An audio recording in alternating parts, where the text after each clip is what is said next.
Welcome. Thank you for joining us for this episode of Brews and News, where we've got cold beer and hot news.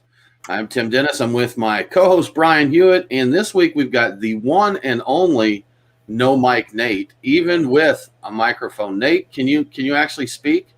Yes, I actually can speak. That's just pure craziness, man. That's pure insanity. Brian, how you doing this week? Not too bad. I'm glad the weekend is over at this point. It's been a busy week. Yeah. So I don't have any big plans for the weekend either. Last weekend we had a big busy weekend going, but I don't have anything necessarily on deck for this weekend. So we'll see what kind of trouble we get into there. I've been too busy doing the things of the week to plan for the weekend. So right, exactly. There's no time for it at all. Do you guys want to join me for a brew hop ruck? So I'm going to go walk in between 8 different breweries on the west side and get a beer at every one of them. Half of that sounds fun. Yeah. That sounds like 50% fun right there.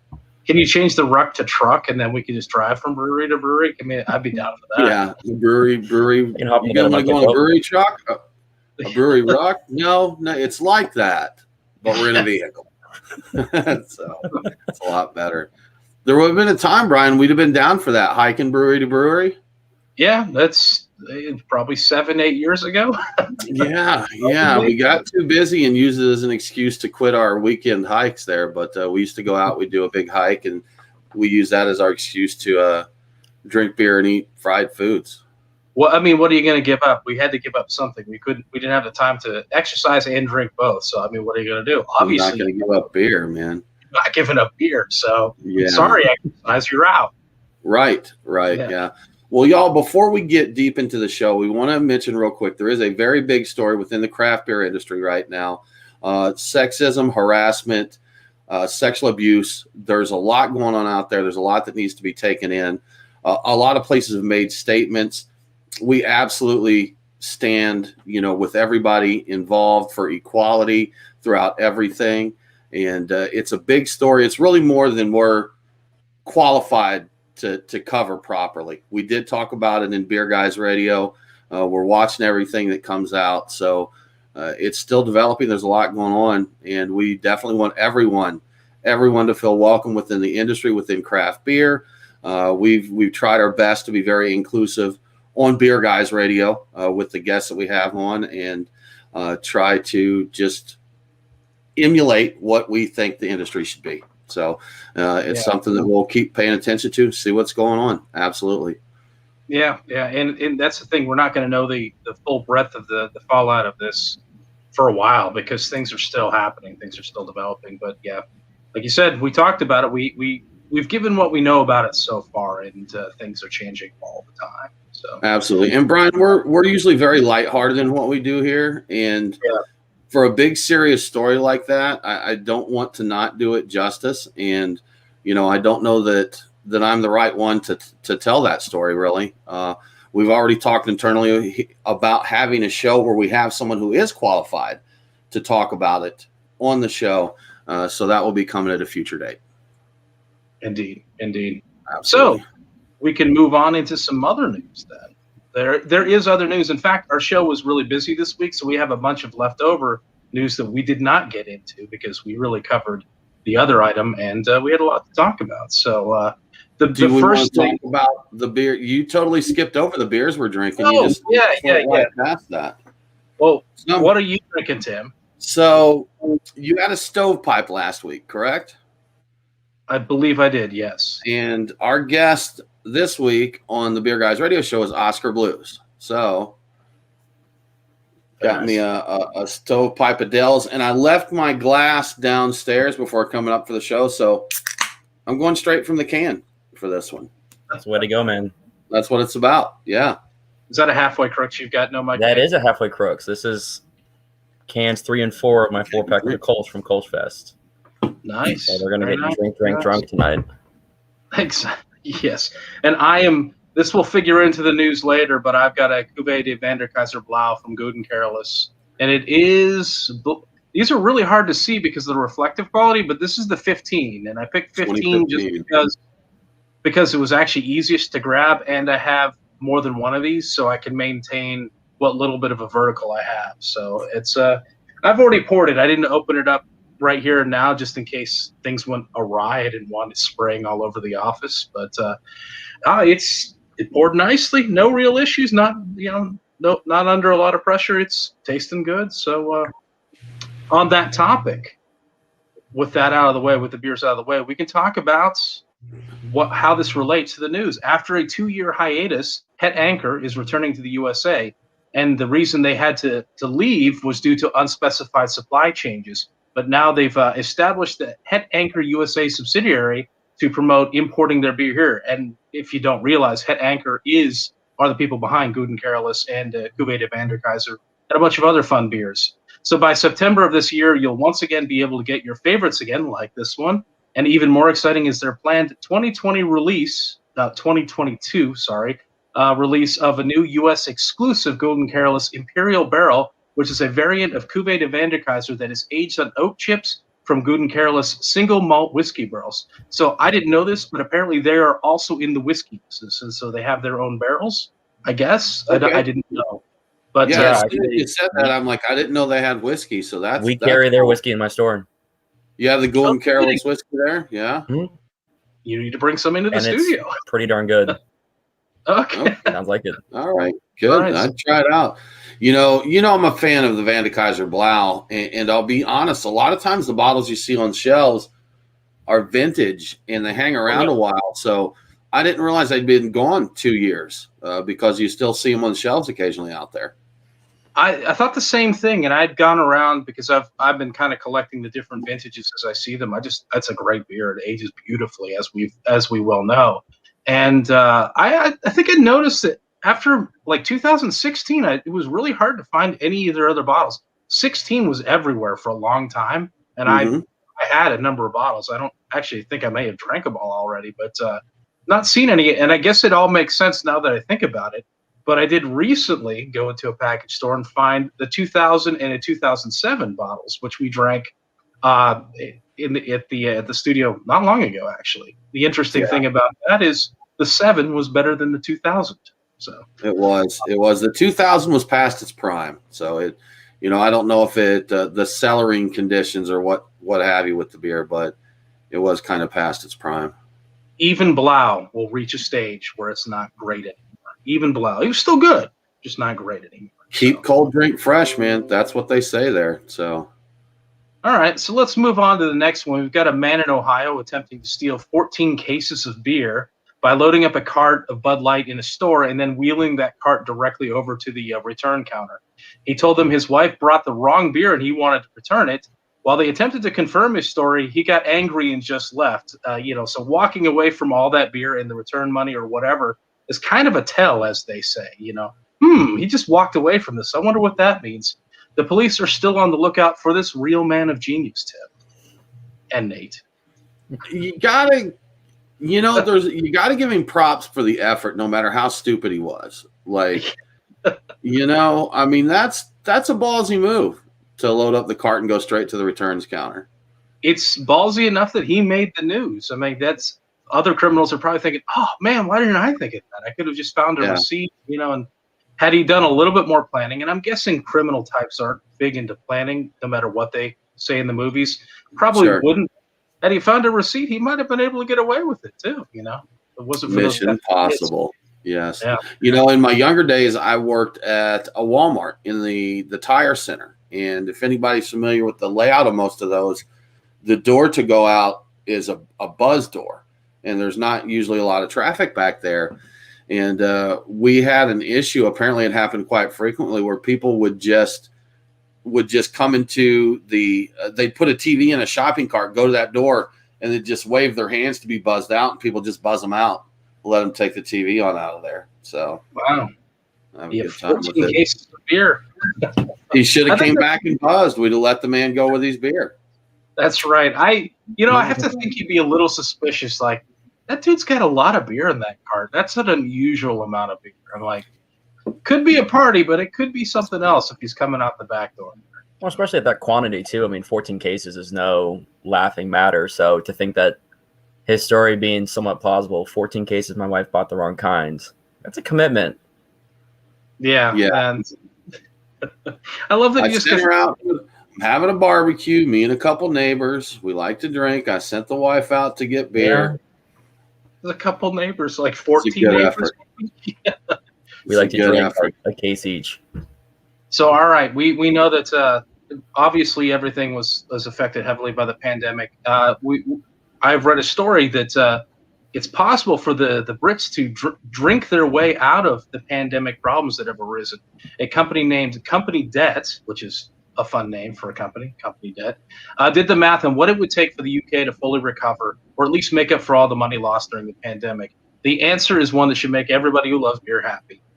If everybody of drinking age in the UK drank an extra 124 pints this year, it would make up for all the revenue lost by the country's hospitality industry during the pandemic. That amounts to just half a pint of beer per day beyond what you would normally drink, which is a small task for beer lovers. So I got this off of VinePair, and they said, hey, we need to know what the math is to do that same kind of thing in the U.S. So to accomplish that in the U.S., you would have to have all drinking age people in the U.S. drinking an extra 218 pints. So we got a little further to go with that. And God knows I'm doing my best to try to accomplish that. What is the time frame to drink those extra 218 pints? I think they were kind of shooting drink it by the end of the year. By the end of the year. Okay, yeah, so that extra number of pints this year would make up for all the money lost theoretically and during the pandemic. So all the revenue. I mean, that's a considerable amount. If you think, what do we got? A little less than 7 months left in the year, so we're talking 30 pints a month. So that's an extra 7 pints a week. And I'll be honest, I very rarely drink 7 pints of beer in a week as it is. So very rarely. Yeah. Ryan, thanks for taking care of us there, man. I imagine you got us covered pretty good. Don't worry about it. It's good. It's good. It's a little tougher in the U.S. 218 versus somehow they only need 124 to make it, and they're saying that's half a pint per day for people. So they throw an extra half pint down that they weren't expecting to drink. And see, that's the thing. I don't know how much they're drinking night to night, so maybe that's a tall order. How many pints is in 14 cases of beer? Because maybe our criminal was just trying to do his part. Was he trying to trade the beer out or just return it and get the money? He was trying to return it and get the money. That's okay. So that blows a hole in my theory there. He was no hero. He wasn't trying to save the country. No. He was trying to save up some money to probably go buy some other beer elsewhere. That's what he was doing. I mean, it sounds like the UK tourism needs to host BGR coming over and helping out with those numbers. That's That's it, Nate, man. If they host it and they're like, you know what, come over, do this tour, and with this you get 6 free pints every day. Mm-hmm. So that's right. They could figure it into the price, and everybody wants to travel now that it's opening back up because we've been locked up for so long. So, but the trouble with that is they're drinking pints to try and recoup the monetary losses. If you're offering free pints, you're not changing the. See, you don't understand the economics of offering stuff for free, Nate. You figure the price into the package price. That's right. That's true. So yeah, they'll make the money. They just think it's free beer. Yeah, and that's pints paid at full retail. So it's the cost of supplying those pints is considerably less also. So I think it could work out. I think this could be a good plan. This really could be. I know from hearing from Bart Watson about the situation in the U.S., I know we were hit hard, and he said that there is signs of recovery in most places looking at SKUs sold, but it definitely wasn't going to recover this year. And he's like, we're probably going to be into 2022 before we see the recovery from that because it was just such a hard hit. And I'm still curious to see what happens, now that there's no more PPP money out there, and that a lot of places were propped up. I mentioned on Reddit, that people are living off this and living on a wing and a prayer. And one brewer mentioned, no, that money's gone. It's just the wing and prayer now. So it really at a point where it needs to pick back up to keep things going. Yeah, I think that probably did keep it from being a lot worse than it was, because when we first got into this, we were looking at we're going to lose half the breweries in the U.S. I mean, I'm like, oh my God, this is going to be terrible. And it kept going on, and we're like, it's not happening, thank God, but it's not happening. I guess we all adapted quickly to it, so it didn't happen. We were still buying beer, just differently. Right, and we knew there was a bit of a shift coming in craft beer. People were saying the bubble burst or what have you, but again, Bart Watson has just said, it's more of a market correction. This happens. When there's a big boom period, there is a period where things kind of level out there, and there are going to be some businesses, no matter how strong the industry is, there's going to be some businesses that don't make it for whatever reason. And, I track it in Georgia, and if I recall correctly, we've only had one or maybe none close this year. Maybe one. I'd have to look that up to verify. I'll actually look that up. I got to look at my own article to see. I forget what I had on there. There's that one up 75 in like Dalton or Calhoun, right? Well, see, I was wondering because there were some of them had closed late last year.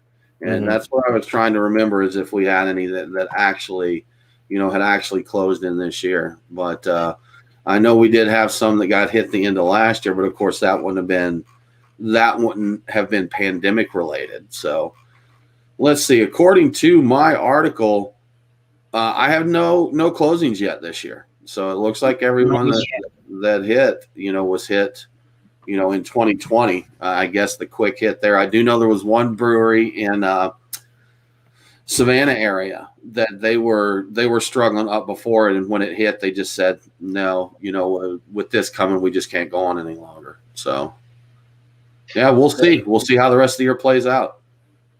It's been pretty resilient. Yeah, that's the thing. Those ones dry up, and it's hard to know exactly how it's gonna go out. When I think about it, because I haven't really been thinking about it, that's pretty impressive that people have been able to hold on. But I know that people have been out there. We're out there buying the stuff to go all the time, and I know I was out there all the time, as much as I could, buying stuff to go there for a while, and even buying gift cards. So it helped. I bet that's where it's hurting some. If you remember when this first happened, everybody was doing Zoom meetings to try and keep the social aspect going. Everybody was doing their part to go buy beer to go and that. And I think we got in a shift where, we were in a point where I'm doing my part to help out and I'm getting beer.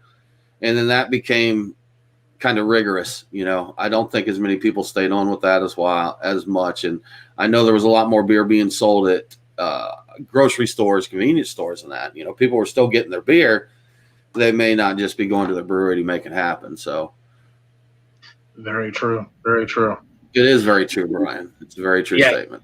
Well, and something that would have made that easier is if they were legally allowed. Yeah, trebuchet delivery. Yep. But short of trebuchet delivery, which I'm very much in favor of, it would have been cool if they could have sent their beer by USPS. And it turns out there's legislation to ship alcoholic beverages by USPS that has been introduced to Congress, a bill for that, or reintroduced, I should say, because it had just been a bill there, and it died somewhere in the process. They're calling this new bill the USPS Shipping Equality Act, or Equity Act, and it's already got 17 co-sponsors in the House. If it being the right thing to do is not reason enough to pass this legislation for the lawmakers, it is thought that this will mean tens of millions of dollars in revenue for the post office. And I hear the post office likes money and probably needs some money. So this could work. They're not that great with it, though. That's just what I hear. They're not really good. I think they need to spend a little more time studying finance in school. But right. So, in surprise, if you're looking for another reason why you should support this, the National Beer Wholesalers Association is vocally opposed to it because they think that your postal carrier should not be your bartender, which is absolutely distributor, straight to consumer. They don't want that. Brian, did it say what's that? It said it takes money out of their pocket. That's the whole reason. It does. And did they say, would this allow consumer to consumer shipping? Because I know at one time it was made pretty clear that this was strictly for businesses to ship through USPS. From what I read, it still is proper licensed producers of beer. Licensed producers and that. Gotcha. Yeah. So I did not specifically look for that, but I'm pretty sure consumer to consumer is still not allowed. If it does pass, ship yeast samples. Yeah, yeast samples. Bottled yeast samples. if it does pass this time, we can't get too excited because the USPS will have 2 years to develop regulations and to prepare its carriers to implement the law. So they've got if we pass it now in 2023 or 24, we'll potentially have it then. So government we'll have it efficiency. eventually, but 2 years. Come on, guys. How long does it take to write up something that says y'all can ship beer now? Like a checkbox. Do you have a license? I am not a robot? Yeah. Well, other USPS and FedEx already do this, and that's part of the reason we're talking about passing this is because this is already being done. We're not making any money. Yeah, the Postal Service isn't making money off of this like they could be. They already have processes in place that we need somebody of age to sign for this. That's all you need. Like, what more do you need? They get apparently 2 years worth. So yeah, make sure I won't say which brewery it was. Don't want to call anybody out, but we received a shipment at the studio recently, and they had stickers on the box that said something like alcohol for competition or competition beer or something along those lines. And I wondered if it was something particular in their state where the only way you could ship was if it was for a competition. So, or maybe that just made it a little easier. But well, we were competing to see who could drink it the fastest. That was the only competition, see who could get to them there first. So there was some competition. So there was. So technically correct. Technically correct then, right? Correct. Yes, it is. Indeed. I think that's all the news I've got. We had a bunch of stuff go on. Yeah. We had a bunch of stuff happening, but we didn't get to it all during the show. But I'm glad we got to use it before we got all stale. People don't want. There's nothing worse than stale beer or stale news. Oh, they're terrible. They drink stale beers and read stale hot beer and cold news. Hot beer and cold news. Yeah. Well, friend, we like it. Yeah. Well, Nate, as a beer buyer at a beer store, what are the exciting beers hitting shelves right now? For me, what's exciting is that it's not just milkshake IPAs anymore. That there's I've got a lot of customers that are into West Coast IPAs right now. And so we're pulling in some different IPA styles. Sour is really hot. I still have a whole bunch of dedicated sour people. And then I, as a personal mission, I am trying to get my customers into the Crispy Boys. So I'm trying to get them to embrace the lighter side of life and be able to crush some beers and not feel as bad the next day. And you're doing your part. You're sipping a nice Kolsch tonight, right? Little halfway crooks, man. So it's good stuff. They do. If you're going for if you're already a Crispy Boy fan, or you're trying to get into Crispy Boys, Halfway Crooks is a darn good place to do it. Indeed. What are some of your favorite Crispies that you carry at your shop there? What are the ones you're putting people on? So one that I really like is Destile's normal Pilsner. They actually ship in 12 packs, but we repack them as 6 packs because I can sell them for $8 a 6-pack. And that's a no-brainer, man. That's like popcorn. Just pull it off the shelf. And then who else do I really like? There was one that we got in from Upland Brewing Company, Champagne Velvet. And that one, it's a 4-pack tall boys, but I brought a 4-pack into the studio for you guys to try. Easy drinking, light lager. Didn't have to think about it. Oh, I thought you were going to go grab a can of it. I did. The way he looked like he was about to come off screen with a champagne. He's like, well. Don't mind if I do. It's like if I had one, I would have, but no, I would just. You said it just triggered me. I'm like, oh my god, beer! I should drink. I should sip on my beer. I have. Yeah. Beer. It's not. Now, man, I imagine us being in Georgia, you see a lot of creature comforts like Bebo or Classic City moving. Yeah, Bebo, Three Taverns, Prince of Pilsen, even on. It's not as much a Crispy Boy, but the Reformation Hattie sells really well for us. Excuse me. But unfortunately, I got news that is being discontinued. So no, I guess it's not a good seller everywhere. Hattie's not going out. Yeah. I always try and keep something fresh, but if I notice customers tend to be flying through something, I try to keep it in stock, of course, for them. Okay. So what's the hottest mover? What's the number one craft beer mover in your store? It's probably a milkshake IPA, even though he was just saying. He's saying. At the moment, I'd say it's Scofflaw Basement IPA. Basement, in 6 packs. Yeah, that's good. That's got a lot of fans, and it does. I don't hate it, but I mean, it's just there's nothing wrong with it. There's nothing wrong with it. It does have a lot of fans. I'm just saying. It's weird. Like we're talking about how the pandemic, had some weird ripple effects on the industry. I sold 190 cases of Tropicalia last year. And that was by far my number one selling brand for 2020. Trop for the win. But then this year it's not selling as well. And 12 packs are now competing against 6-pack price sales. Huh. Even a popular beer like that, we've talked about it before, about the beers that 3 years ago, 5 years ago, 7 years ago, people were scrambling to the store to get them off the shelf. Yep. And it's kind of a catch-22 for a brewery, because if you have a beer that's in high demand and you make more of it, the craft crazies they're fickle, man. They're fickle. If it's on the shelf, speaking of Tropicalia, I remember people chasing trucks and getting angry at the brewery and saying the brewery was intentionally limiting the production to create this. So Creature went out and built a brand new brewery with a 50-barrel brew house in it to make sure they could make more beer.